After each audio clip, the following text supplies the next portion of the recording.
Сәлем достар, бүгін сіздермен канал арнасы. Бүгін біздер сіздермен бірге қалай ютубтағы видеомызға обложка жасау керек екенін үйренетін боламыз.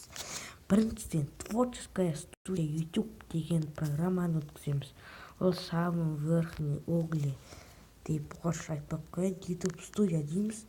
Не жазамыз. Ең үстінде осындай шықты.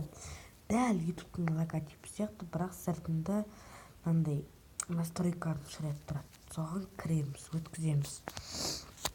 Бәрі өте удобный дейді. Міне. Енді бұны мен өткізіп қойғам, соған кіреміз. Мысалға, қай видеоны алсам болады? Міне, Clash of Clans Farm дейді. Осы видеоға міне қаламның үстінен басамыз, изменить значок. Изменить етеміз, изменить басамыз, болды. Дайын.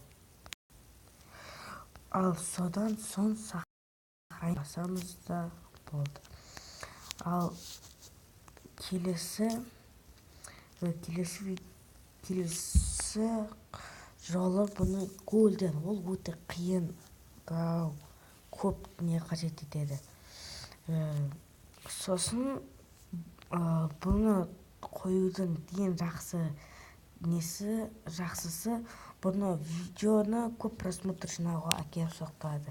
Мысалға, мен Shadow Fight деген мынандай обложка қоймай тұрып 5 просмотр еді. Ал мына обложка қойғаннан 10 просмотр жиналды бір-екі күн ішінде.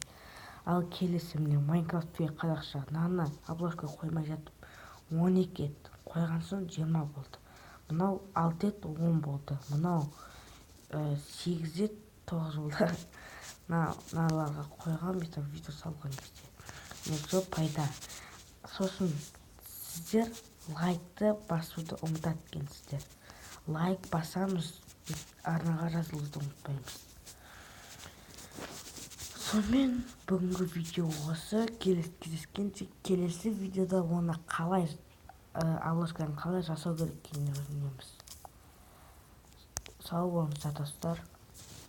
Келесі видеоға шейін күтіңіздер.